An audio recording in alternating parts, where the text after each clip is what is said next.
अज्ञानतिमिरान्धस्य ज्ञानञ्जनशलाकया चक्षुरुन्मिलितं येन तस्मै श्रीगुरुवे नमः। श्री चैतन्य चरितामृत अध्याय 24 मध्य लीला प्यार संख्या 125 आत्माराम श्लोक की व्याख्याएं हम सुन रहे हैं। अहो महात्मन् बहु दोष दुष्टौ येकेन भात्येष भवो गुणेन सत्संगमाख्येन सुखावहेन कृताद्य नो येन कृशा मुमुक्षा। हे महाविद्वान भक्त, यद्यपि इस भौतिक जगत में अनेक दोष हैं, किंतु एक सुअवसर है, वह है भक्तों की संगति।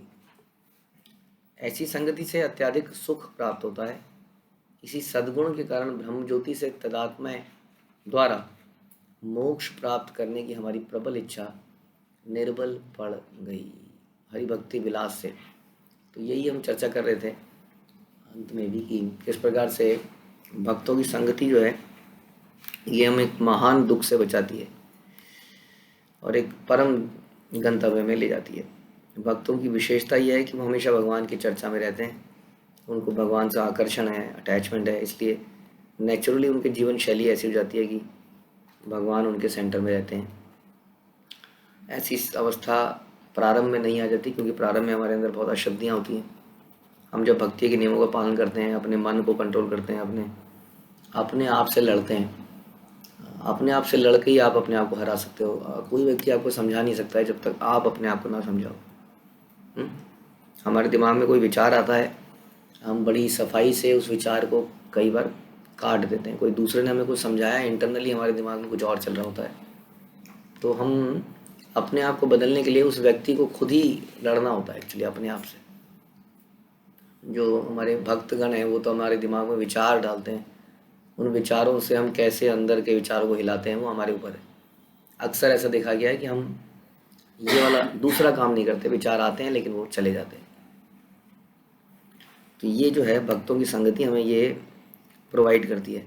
एक तो दो तरीके से, एक तो वो प्रवचनों से, श्रवण से, कीर्तन से। दूसरा, हम जब दूसरे भक्तों को देखते हैं उस ऑब्जर्वेशन से हम अपने आप को जल्दी समझा लेते हैं। अक्सर ऐसा होता है कि अगर हमें कोई कुछ काम करने को बोले तुम ये सामान उठा के लाओ, तो अंदर से पहला आंसर आता है मैं तो नहीं ला रहा।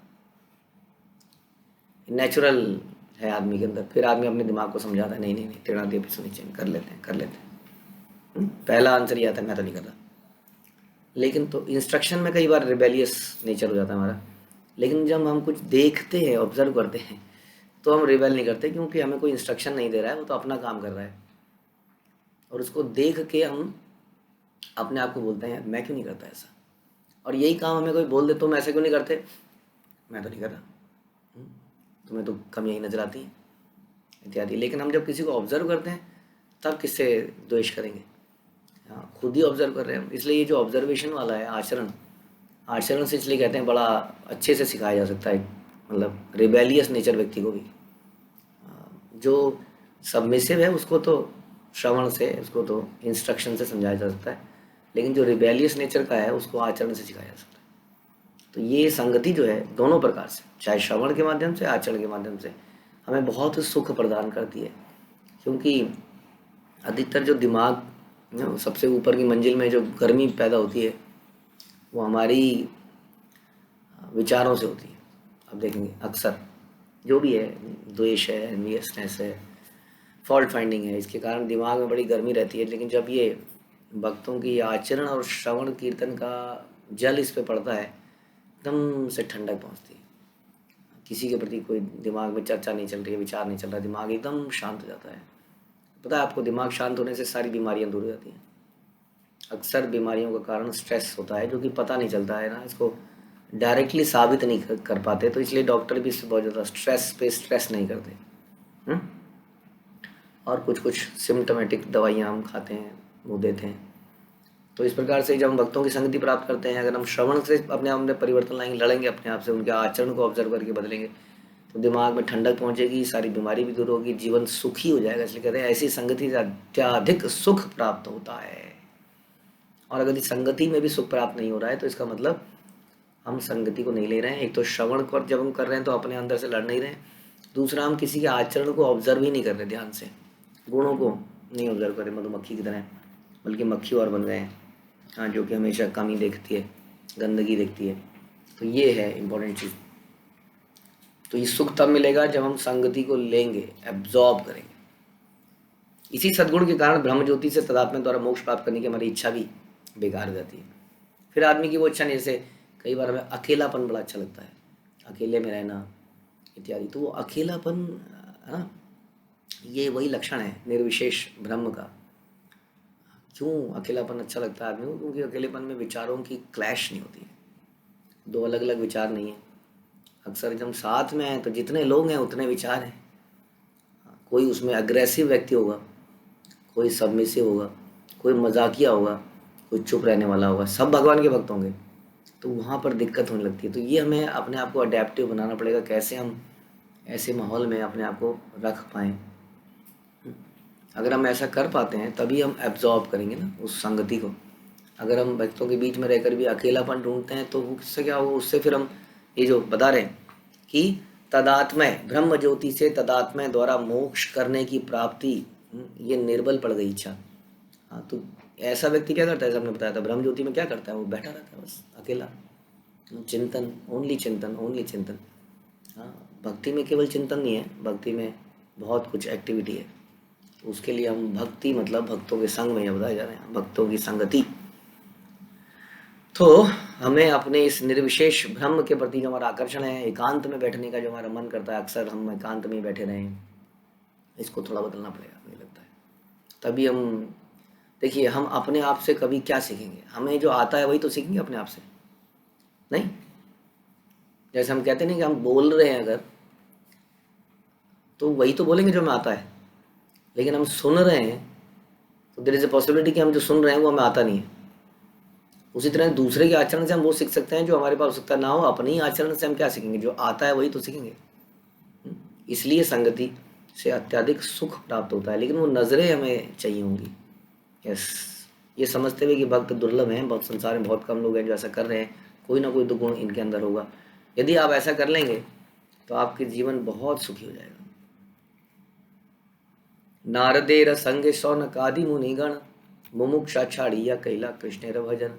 नारद जैसे महामुनि की संगति से सौनक आदि अन्य बड़े बड़े ऋषियों ने मोक्ष की इच्छा को त्याग दिया और कृष्ण की भक्तिमय सेवा में लग गए। तो नारद की संगति से, यहाँ भी संगति से ऐसा हुआ। कृष्णेर दर्शने कारो कृष्णेर कृपाय मुमुक्षा छाड़िया गुणे भजे तार पाया। कृष्ण के दर्शन या कृष्ण की विशेष कृपा पाने मात्र से मनुष्य मोक्ष की इच्छा को छोड़ देता है। तो मोक्ष के बारे में अक्सर यहाँ चर्चा हो रही है, क्योंकि ऐसा लगने लगा है संसार में भक्ति मतलब मोक्ष प्राप्ति के लिए प्रयास, बस एक ही पर्पज है भक्ति का, मोक्ष प्राप्त करने के लिए प्रयास। और यहाँ पर मोक्ष को बहुत ही घृणित बोला गया, क्योंकि मोक्ष में कहीं ना कहीं, ऐसे मैंने बताया ना, अकेले बैठे रहने में क्या फायदा है? ना तो कोई रोकेगा ना कोई टोकेगा, हम अपनी इच्छा से अपने अनुसार जी पाएंगे, इसलिए अच्छा लग रहा है। लेकिन अगर ध्यान से देखेंगे तो इसका मतलब इसमें त्रिनादि सुनिचेन का भाव नहीं है, तभी तो हमें ऐसा अच्छा लग रहा है। क्योंकि जो साथ में रह पाएगा वही रह पाएगा, क्योंकि कई बार साथ में रहने से हमारा मजाक उड़ाया जाएगा और हम उसको झेल नहीं पा रहे हैं। कई बार हमें टोक दिया जा रहा है, उसको नहीं झेल पा रहे हैं, यानी कि त्रिनादि सुनिचेन की प्रॉब्लम है। और यदि हम इसको झेल पा रहे हैं, साथ में रह पा रहे हैं, उनका फिर भी उनके गुण देख पा रहे हैं, तो ये है। तो पहला वाला मोक्ष की इच्छा की जैसा है, एकांत, सबसे छुटकारा, मुसीबतों से छुटकारा। जब आदमी, कहते हैं ना, गलती कब करता है आदमी? आदमी गलती तब करता है जब कुछ काम करता है। जब कुछ काम नहीं करता तो गलती नहीं करता, गलती करता है तो टोका जाता है, बोला जाता है, वो बुरा लगता है, भाड़ में जाए, हम कुछ नहीं करेंगे। तो ये है मोक्ष। लेकिन इस तरीके से व्यक्ति ज़्यादा जिंदा नहीं रह सकता ज़्यादा समय तक, ऐसा शास्त्र बताते हैं। क्योंकि आत्मा का नेचर है एक्टिविटी, एक्टिविटी करे बिना ये रह नहीं सकती ज़्यादा दिन तक। आप ज़्यादा देर तक सो नहीं सकते। आपको लग रहा होगा कि हम बहुत पूरे दिन सोने को मिल जाए तो मज़ा आ जाएगा। आप 2-3 दिन सो के देखिए, फिर आपको समझ में आएगा कि कितनी बुरी चीज़ है। आदमी उठ ही ना पाया, उसको बोला जाए सोना ही है बस, तो ये ज़्यादा दिन तक चलता नहीं है। शुरू में 1 आध दिन अच्छा लगेगा। इसलिए आदमी को ऐसा नेचर बनाना पड़ेगा कि वो घुल मिल सके और इस मोक्ष छुटकारा पाने की बात, तो काम करे, उसमें गलती होगी, उसमें टोका ही जाएगा, उसके लिए वो तैयार रहे कि ये भी मेरे भले के लिए, इससे मैं और इम्प्रूव करूँगा और अच्छा करूँगा। लेकिन अगर हमें टोकते ही दिक्कत होने लगती है, फिर हम दूर भागते हैं, फिर हम एकांत देखते हैं, तो वो हम भक्ति मार्ग पे एग्जैक्टली नहीं है इसका मतलब। अस्मिन् सुख धनमूर्तौ परमात्मनि वृष्णि पत्तने स्फूर्ति आत्मा रामतया में विठा गतो बत चिरम काल। इस द्वारका धाम में मैं आध्यात्मिक आनंद के मूर्तिमान रूप पूर्ण पुरुषोत्तम भगवान कृष्ण द्वारा आकृष्ट हो रहा हूँ। केवल उनका दर्शन करने में मैं परम सुख का अनुभव कर रहा हूँ। ओह, निर्विशेष अनुशीलन द्वारा स्वरूप सिद्ध बनने के प्रयास में मैंने कितना समय गंवा दिया, यही मेरे संताप का कारण है। हाँ, स्वरूप सिद्ध बनने के लिए वो मेरा रूप क्या है, मेरा ये क्या है, चिंतन कर रहे हैं, तपस्या कर रहे हैं, कह रहे छोड़ो सब कुछ, द्वारका में चलो, भगवान के दर्शन करो। अब भगवान के दर्शन, भगवान के 4 मुख्य जो गुण हैं उनमें से एक गुण है कि वो हमेशा अपने भक्तों के साथ रहते हैं। आस पास हमेशा कोई ना कोई भीड़ भड़का, हल्ला गुल्ला चलता रहता है, लड़ाई झड़ाई चलती रहती है। तो इसलिए उनके दर्शन करने हैं तो मानो यत्र गायन्ति मद भक्ता तत्र तिष्ठामि नारदा, वहाँ पे भगवान रहते हैं जहाँ पर ऐसी भीड़ भड़का होता है। ऐसा भगवान बोलते हैं। तो इसलिए इससे हमें अपने आप को थोड़ा बनाना पड़ेगा कि कैसे इसमें हम रहें। क्योंकि यहाँ बता रहे हैं कि जब मैं भगवान के धाम में आया, जब द्वारका में आया, तो द्वारका में कितना, आप देखते हैं ना भागवतम में कि भगवान द्वारका में आए तो बहुत सारे, पता नहीं सारे महल सज गए, सारी स्त्रियाँ छतों पे चढ़ गई, सारे लोग सड़कों पे आ गए, धूम धड़ाम हो गया। भगवान द्वारका में आए इससे पहले ही, बहुत पहले उनको लेने के लिए, रिसीव करने के लिए आ गए।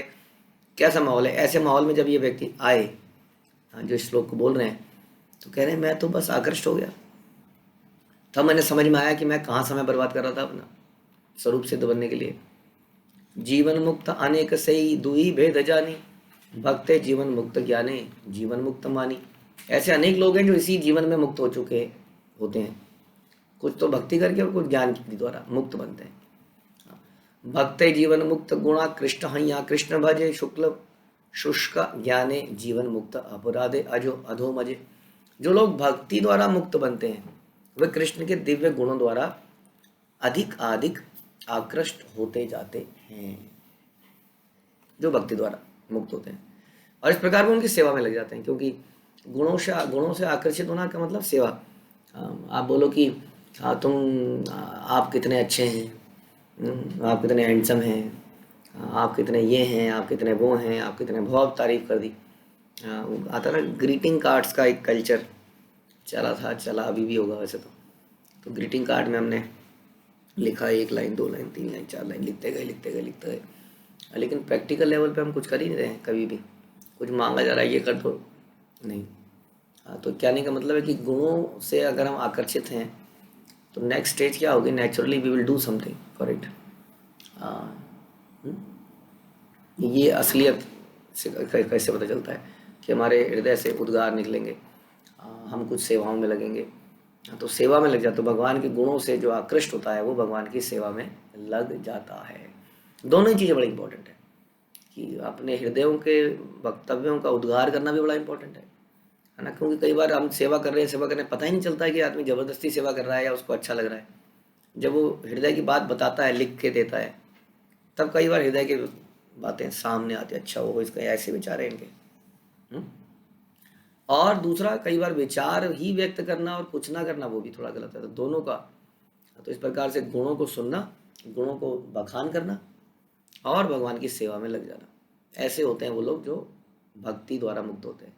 जो लोग शुष्क ज्ञान द्वारा मुक्त बनते हैं वो अंत में अपराधी कृत अपने कृत्य द्वारा पुनः नीचे गिर जाते हैं। ज्ञान सोचते रहते हैं, तर्क वितर्क उनको ड्राई बना देता है। वो कोई भी सेवा से आकृष्ट नहीं हो पाते हैं, गुणों से आकृष्ट नहीं हो पाते हैं। जो ज़्यादा इंटेलेक्चुअल व्यक्ति होता है वो किसी दूसरे के गुणों को मानने में भी उसको दिक्कत होती है। उससे किसी की तारीफ कर दो तो वो कुछ ना कुछ बोल देगा। जैसे वो लोग, हाँ वो भक्त है ना जो सवेरे इतने बजे उठ के माला करता है, हाँ तो क्या हो गया, उनके जीवन में ये समस्याएं थोड़ी है। मेरे जीवन में देखो ना, बच्चा है सोने नहीं देता।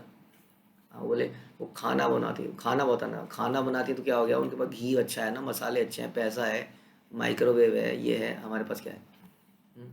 लेकिन वो बच्चों को कपड़े बहुत अच्छे बनाते हैं। हाँ पैसा है भैया, पैसा है तो पैसा फेंको, मजा लो। हाँ वो कितनी सेवा करती हैं। शरीर है ना, बादाम खाते हैं, खाते होंगे, तो सेहत है, हमारे पास सेहत ही नहीं है, क्या करें, बीमार कुछ करते हैं गिरा।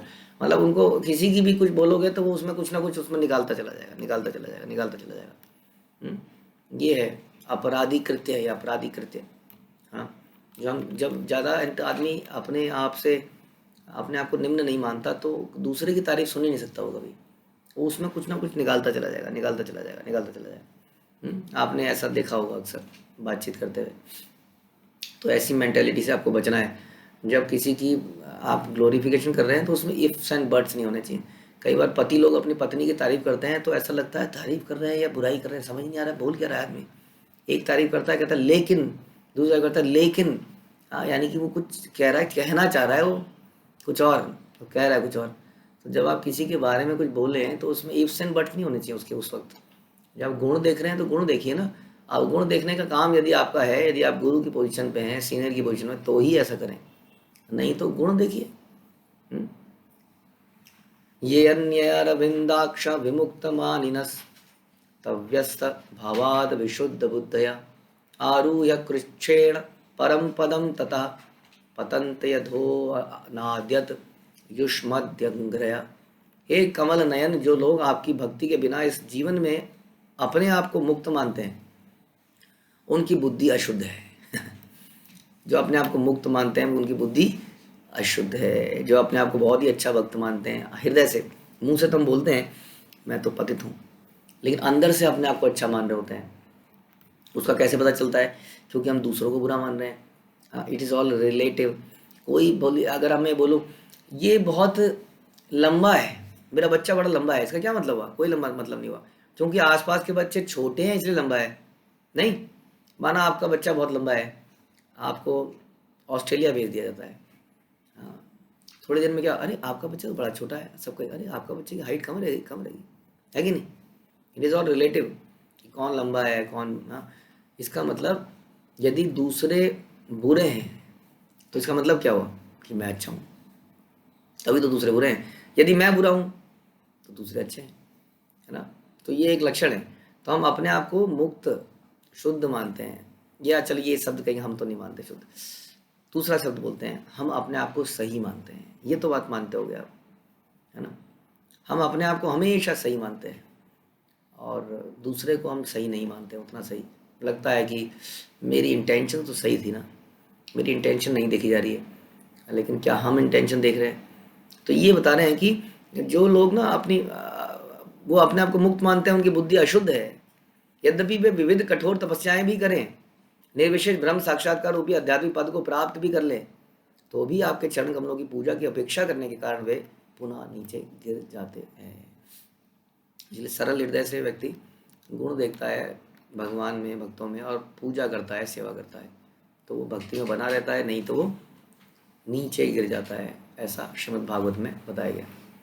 ब्रह्मभूता प्रसन्नात्मा ना सोचिति ना कांक्षति समा सर्वेषु भूतेषु मदभक्ति लभते परम। यहाँ बताया गया है कि जो दिव्य पद पर प्राप्त होता है उसे ब्रह्म की अनुभूति होती है, वह पूर्णतः प्रसन्न होता है। क्यों प्रसन्न होता है इसका कारण आगे बताया गया। हाँ, प्रसन्न वो इसलिए होता है क्योंकि ना तो वो किसी चीज़ की कामना करता है, ना किसी चीज़ का शोक करता है। वह प्रत्येक जीव के प्रति समभाव रहता है, वो हमेशा प्रसन्न रहता है। यहाँ प्रसन्न रहने का फॉर्मूला भगवान, एक तो पीस फार्मूला है ना, पीस फार्मूला क्या है? वो पीस फार्मूला कि भोक्ताराम यज्ञ तपसाम सर्वलोके महेश्वरम। तो ये है पीस फार्मूला। सुहृदम सर्व भूतानाम या तो अमाम शांतिम इच्छति। शांति को प्राप्त करना है तो आपको ये समझना पड़ेगा कि कृष्ण ही कंट्रोलर है, कृष्ण ही भोक्ता है। और यहाँ होते एक और चिंतन है, प्रसन्न रहने के लिए क्या करना है? कभी किसी वस्तु की कामना नहीं करनी है। भगवान की इच्छा से कुछ मिल गया तो बढ़िया है, नहीं मिला तो सही है। सम्मान मिल गया तो बहुत अच्छा है, अपमान मिल गया तो मेरे लिए और अच्छा है, सहन शक्ति बढ़ाने के लिए। सफलता मिल गई तो बहुत अच्छा है, भगवान की सेवा में लगाएंगे। असफलता मिल गई तो समझ में आ गया कि और कैसे इसमें परिवर्तन लाया जाए। तो शोक नहीं कर रहा है, ना ही कामना कर रहा है। वो सफलता को भी भगवान की कृपा मान रहा है, असफलता को भी कृपा मान रहा है। इस प्रकार वो फ्रस्ट्रेट नहीं हो रहा है। वो हमेशा चिंतन में लगा है। तो ऐसा व्यक्ति, और उसके अलावा जो हर किसी के प्रति समभाव रखता है, ये मेरा दोस्त है, ये मेरा दुश्मन है, इससे मेरी पटती है, इससे मेरी नहीं पटती है, समभाव रखता है। ठीक है, जीव है, पहला तो संभाव है कि सभी जीव हैं, तो सभी जीव हैं तो किसी को मारना नहीं है, पीटना नहीं है, मीट नहीं खाना है इत्यादि। और उसके ऊपर फिर सभी ये भक्त हैं, जो भी भक्त हैं, भक्त तो हैं कम से कम, ठीक है। कोई थोड़ा सा किसी की बोली, कोई हरियाणा से भक्त आएगा तो क्या बोलेगा, हम बोलते ना एक एक करण लाग रहा वो बेचारा प्यार से पूछ रहा है, आपको लगेगा अब लट क्यों मार रहा है भाई, क्या करें। अब ये हिंदी जो है नॉर्थ इंडियन लैंग्वेज है, बड़ी खड़ी लैंग्वेज है, उसमें उतार चढ़ाव कम है थोड़े। बाकी है ना, आप देखेंगे उधर से बिहारी, भोजपुरी और ब्रजवासी वो गाते हुए बोलते हैं, और हम लोग सीधा सीधा बिना इसमें कोई ट्यून नहीं लगाते, इसमें खड़ी बोली एकदम। तो ये कई बार ऐसा लगता है तो भक्त है, हाँ ये खड़ी बोली वाला भक्त है, ये गाने वाला भक्त है, हाँ ये नाचने वाला भक्त है, तो सभी लेकिन भक्त हैं। व्हाट इज़ मोर इम्पोर्टेंट, किसी न किसी तरह सब भगवान की सेवा में लगें। इस प्रकार का विचार अगर हमारा हो जाए तो क्या विचार, ना तो शोक करा, ना कि किसी वस्तु की कामना करी, और सबके प्रति संभाव भी रख लिया, हाँ तो ऐसी स्थिति में वो पूर्णतया प्रसन्न हो जाता है। अभी वो भक्त नहीं बनाया, ध्यान रखिए, ये भक्त बनने से पहले की स्थिति है तो हम तो भक्त का बनेंगे। उसके बाद में बता रहे हैं, देखिए अगली लाइन में, उस स्थिति में वह मेरी शुद्ध भक्ति को प्राप्त करता है, मद भक्ति लभते ब्रह्म। यहाँ से तो वो भक्ति का शुभारंभ कर रहा है। अब वो जो भी कार्य कर रहा है भगवान की सेवा का, वो भक्तिमय है। इससे पहले वो उस पद को प्राप्त ही नहीं है अभी, उसके लिए पहले फिर उसको बहुत ही शुद्धता की आवश्यकता है, अपने अंदर परिवर्तन लाने की आवश्यकता है, अपने से लड़ने की आवश्यकता है, अपने को गलत मानने की आवश्यकता है, जो कि हम कभी नहीं करते हैं। लेकिन जो दिव्य पद पर स्थित है वो ऐसा कर पाता है, इसलिए पूर्णतया प्रसन्न रहता है कि नहीं। जैसे कि हम अक्सर बोलते हैं ना, हमारे दांतों से हमारी जीभ कट जाती है तो हमें कभी बुरा नहीं लगता, कोई व्यक्ति हमें चलते फिरते टकरा जाए, मार जाए तो हमें बड़ा बुरा लगता है। हम अपने पैर से उलझ के कई बार नीचे गिर जाते हैं धड़ाम से, हाँ इधर उधर देखते हैं किसी ने देखा तो नहीं, फटाफट उठ जाते हैं, कोई गाली गलौज नहीं अपने पैरों से। लेकिन कोई दूसरा अगर पैरों में अटका दे तो हमें बड़ी दिक्कत होने लगती है। तो यही समस्या है कि जब हम इस प्रकार से सोच पाते हैं कि ये जो मुझे मेरे जीवन में कष्ट आ रहे हैं वो मेरे ही कारण है, वास्तव में दूसरा जो दे रहा है वो जस्ट इन मैसेंजर है, दे रहा है, तो हमें ये द्वेष समाप्त हो जाएंगे हमारे हृदय में, जो मेरा दुश्मन है ये। तो इस प्रकार की फीलिंग से हम बहुत प्रसन्न हो जाएंगे जीवन में, जब अपने ही द्वारा सब कुछ किया जा रहा है। जब मैं अपने आप को दोषी मानने लग जाऊँ हर चीज़ का, तो किसी और के प्रति मेरे बताइए दिमाग शांत नहीं हो गया एकदम। आप देखिए, आप कितना भी बड़ा काम कर लें, आप अपने आप को माफ़ कर देते हैं थोड़े दिनों में। मैंने तो ऐसे ही दिखा है, बड़े से बड़ा अपराध भी हो जाए, आदमी अपने आप को बेचारा कहने लगता है थोड़े दिनों में। हो गया तो हो गया, इतना भी ज़्यादा क्या है, इतना भी ज़्यादा क्यों बोला जा रहा है, इसका मतलब मैंने अपने आप को माफ़ कर दिया है। हम बहुत जल्दी ऐसा कर देते हैं। तो यदि मैं अपने आप को दोष देखने लग जाऊँ अपने अंदर, तो बहुत जल्दी अपने आप को क्षमा कर दूँगा। अपने से रिलेटेड कोई वस्तु होती है तो हमें ज़्यादा दुख नहीं देती है, हाँ अगर हम ऐसा मान लें कि मेरे ही कारण है कोई भी चीज़, इस प्रकार से। तो इसलिए कह रहे थे कि यदि हम अपने में दोष दर्शन करें तो बड़ा प्रसन्नता का कुंजी है ये, जानते हैं आप, कि हम अपने में, दो लोग जनों में बहुत झगड़ा हुआ, देखिए हम बताता हूँ आपको, दो जनों में बहुत झगड़ा हुआ, दोनों के दिमाग में इतने विचार चल रहे हैं, इतने विचार चल रहे हैं, उसने ऐसा किया, उसने ऐसा किया, उसने ऐसा किया, उसने ऐसे, दिमाग खराब हो जाता है, आदमी सड़ जाता है। अब इसको ज़रा सा बदल दीजिए और ये सोचिए कि हाँ इसमें मैंने क्या गलत किया, मैंने किया। आप देखेंगे आपका दिमाग थोड़ी देर में ठंडा, अपने ऊपर दोष दर्शन करते ही, क्योंकि अपने आप को आप जल्दी माफ़ कर देते हो, दूसरे को माफ़ करना थोड़ा मुश्किल है। इसलिए जब अपने को ही दोषी मान लें तो कितना बढ़िया हो जाए, माफ़ कर दे अपने आप को, तो आप अपने आप माफ़ कर दोगे, आपकी काउंसलिंग नहीं करनी पड़ेगी। अक्सर कभी 1-8% केस में इसके लिए भी काउंसलिंग पड़ती है कि अपने आप को क्षमा कर दो भैया, कोई बात नहीं, लेकिन अधिकतर इसके लिए करनी नहीं पड़ती। अधिकतर आपको काउंसलिंग क्यों नहीं पड़ती है, ये समझाने के लिए कि दूसरे की गलती नहीं है, तुम्हारी ही गलती है। तो दिव्य पद पे जो व्यक्ति है वो इसलिए पूर्णतया प्रसन्न रहता है, यही है कुंजी प्रसन्न रहने की। तब उसके बाद वो भक्ति के पद पे आगे बढ़ता है। अद्वैत विधि पथि के रूपास्या स्वानंद सिंहासन लब्ध दीक्षा शठेन केनापि वयम हठेन दासी कृता गोप वधु विटेना। यद्यपि मैं अद्वैत पद पर चलने वाले द्वारा पूजित था, वालों द्वारा। अद्वैत यानी कि कोई डिफरेंस नहीं है। हाँ, मैं कौन हूँ? भगवान नारायण। नारायण कौन है? नारायण है, मैं भी नारायण हूँ। तो ये अद्वैत पद पर चलने वाले वालों द्वारा पूजित था तथा योग पद्धति द्वारा आत्म साक्षात्कार में दीक्षित था। तो भी मैं बलपूर्वक किसी नटखट बालक द्वारा, जो सदैव गोपियों के साथ परिहास करता रहता है, दासी बना दिया गया हूँ। बिल्व मंगल ठाकुर इसको लिखते हैं। गोपियों, हाँ, कहाँ किसके द्वारा अट्रैक्ट हो गया हूँ? ये कोई बालक है जो गोपियों के साथ खेलता रहता है, कुछ करता नहीं है, हाँ, हंसी मजाक करता रहता है बस, लेकिन मैं उसी का दास बन गया हूँ। और कहाँ मैं योग सिद्धि में एकदम दीक्षित व्यक्ति था। ये एक और एग्जाम्पल है कि कैसे हम लोग, जो शुद्ध हृदय जब हो जाता है तो भगवान की साधारण चीज़ों से अट्रैक्ट हो जाते हैं, है ना। जो भक्त हैं भगवान के विराट रूप से अट्रैक्ट नहीं होते हैं, हाँ, उनके साधारण माखन चुराना है, ये सब करना है, उससे ही अट्रैक्ट हो जाते हैं, बड़ी साधारण चीज़ों से। तो ये है, जब हृदय बड़ा सरल हो जाता है, द्वेष दर्शन खत्म हो जाता है इत्यादि, तो आदमी बड़ी छोटी छोटी चीज़ों में आनंद लेने लगता है, छोटी छोटी चीज़ों में आनंद लेने लगता है। उसको आनंद लेने के लिए कोई बड़ी सफलता की आवश्यकता नहीं है। तो भगवान का जीवन जो है, जीवन शैली हम देखते हैं भागवतम में 10वें कैंटो में, बड़ी सरल है, उसमें कुछ है ही नहीं। देखा जाए तो गाय चराने जा रहे हैं, खेल रहे हैं, कूद रहे हैं, वहीं पर कुछ गेम वेम्स होते जा रहे हैं, उसी में कुछ लीलाएं होती जा रही हैं। तो ये इस प्रकार से सरल चीज़ों से हम लोग अट्रैक्ट होते हैं भगवान की, ना कि योग पद्धति के आत्म साक्षात्कार से। भक्ति बले प्राप्त स्वरूप दिव्य देह पाया, कृष्ण गुणा कृष्ण हैया भजे कृष्ण पाया। जिसने भक्ति द्वारा अपना वैधानिक पद प्राप्त कर लिया है, हमारा वैधानिक पद, हाँ, ये मेरा अधिकार है, हम अपना अधिकार लेके रहेंगे। सीधे से मान जाओ, नहीं तो कोर्ट में घसीट के तुमसे ले लूँगी, डिवोर्स ले लूँगी, पैसा करोड़ों रुपया मांग लूँगी। बेटा बोल रहा है बूढ़े देता है अपने वसीयत में हिस्सा, या कर दूँ तेरा टैटुआ दबा दूँ।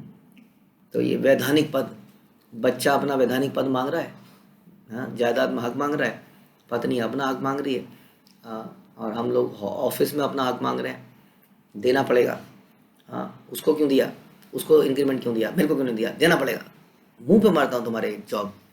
हर जगह हम लड़ रहे हैं अपना वैधानिक पद।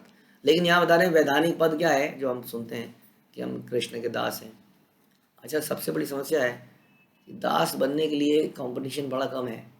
हाँ, कुछ प्राप्त करने के लिए कंपटीशन ज़्यादा रहता है, देने के लिए कंपटीशन रहता नहीं अक्सर। अगर आप देना की हैबिट बना लें तो आप देखेंगे दुनिया में कोई कंपटीशन ही नहीं है। आपको मालूम है, आप देखिए जितने भी आपके पिछले झगड़े हुए होंगे कुछ दिनों में भक्तों से, भक्तों के बारे में आपके दिमाग में जब जब कुछ कुछ आया होगा, तब आपने कुछ प्राप्त करने की कोशिश करी होगी। आप थोड़ा ऑब्जर्व कीजिए पिछले 6 महीने को, 2 दिन को, 1 महीने को, कि आपके झगड़े जब जब हुए होंगे जब आपने कुछ प्राप्त करने की कोशिश करी होगी, चाहे फेवर, चाहे समय, चाहे सम्मान, चाहे कोई वस्तु, हाँ, या प्यार, सो कॉल्ड मुझे प्यार चाहिए। लेकिन यदि आप देने, आपने देखा होगा कि देने के लिए कभी आपका झगड़ा नहीं हुआ होगा। अच्छा, देने में भी झगड़ा इसलिए क्यों हुआ बताता हूँ आपको। नहीं, देने में भी झगड़ा हुआ, देने में झगड़ा तब हुआ होगा जब आपने अपनी टर्म्स पे देना चाहा होगा। मैं ये देना चाहता हूँ, ये व्यक्ति ये कैसे दे सकता है, ये तो मैं देना चाहता हूँ, ये भी प्राप्त करने की इच्छा है। आदमी देना ही चाहता है तो वो कोई बहाना ढूंढ लेता है, कोई ना कोई चीज़ ढूंढ लेता है। तो वैधानिक पद क्या है? वैधानिक पद देने का है, क्योंकि हम दास हैं।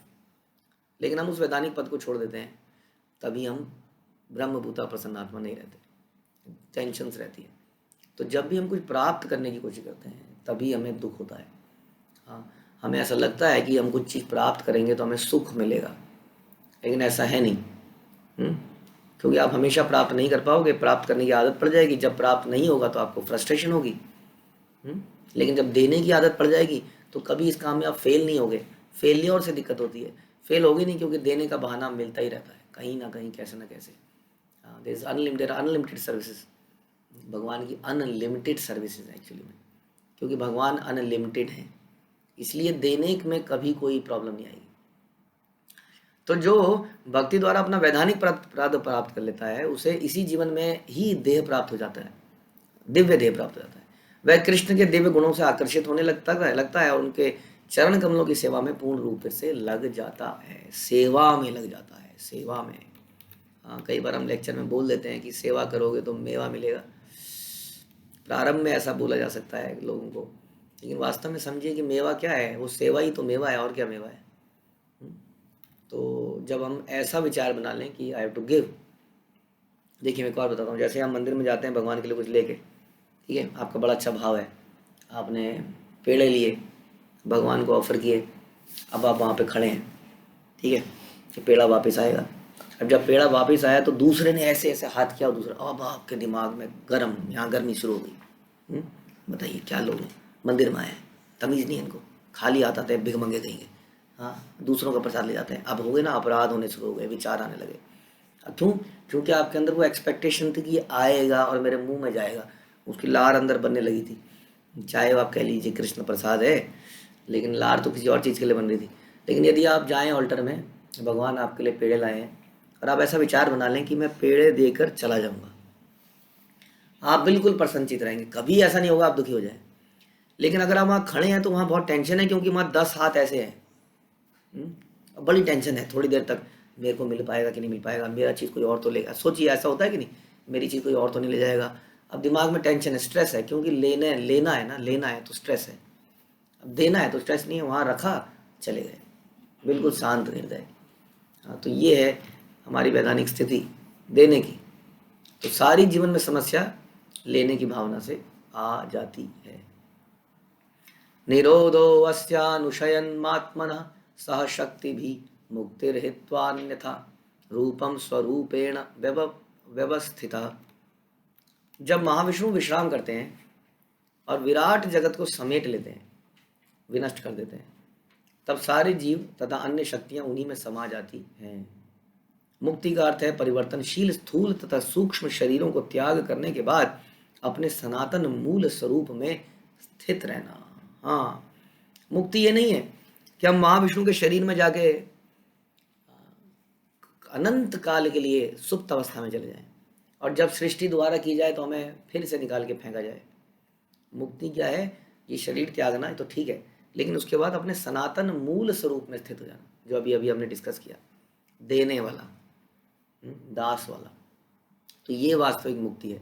लेकिन अधिकतर लोग, जैसे हम बता रहे हैं, मुक्ति का मतलब ही समझते हैं, भक्ति भी इसलिए करते हैं कि चिंताओं से मुक्ति मिलेगी, स्ट्रेस से मुक्ति मिलेगी, शराब से छुट्टी मिलेगी, अलग अलग कारण हो सकते हैं, आनंद मिलेगा। आनंद नहीं आ रहा है, जैसे एक पीछे किसी ने एक वो निकाला था, एक वीडियो क्लिपिंग, कि हम अक्सर बोलते रहते हैं जब में आनंद नहीं आ रहा है, जब में आनंद नहीं आ रहा है, जब में आनंद। भैया जब तुम आनंद के लिए करते हो क्या? जब भी आनंद के लिए करते हो? बड़े सेल्फिश लोग। हम कुछ भी करते हैं भगवान के आनंद के लिए करते हैं। भगवान को आनंद आ रहा है, आप जपिए, आपके आनंद की आवश्यकता नहीं। जब भगवान के आनंद में आप आनंद लेने लगेंगे तब आपको आनंद आएगा। जब हम वैष्णवों के आनंद में आनंद लेने लगेंगे तब हमें आनंद आएगा। ये बिल्कुल उल्टी सोच है, बड़ी मुश्किल सोच है भैया, घुसती नहीं अंदर, very difficult to understand. Although हम लोग इसको प्रारंभ से ही सुन रहे हैं, लेकिन ये फिर भी हजम नहीं होती है। There is an always an expectation of getting something, जो कि हमारे दुखों का मूल कारण है। इसलिए हमारी वैधानिक स्थिति को बड़े गहराई से समझिए। जीवेर स्वरूप है कृष्ण नित्य दास। क्यों हम प्रसन्न नहीं रह पा रहे हैं भक्ति में? Because we are expecting. कैसे शिला प्रभुपाद हमेशा प्रसन्नचित्त रहते थे? एक आदमी जो इतनी मेहनत करे, हाँ, और उसको शराब पी के उनका ही शिष्य जान से मारने का प्रयास करे।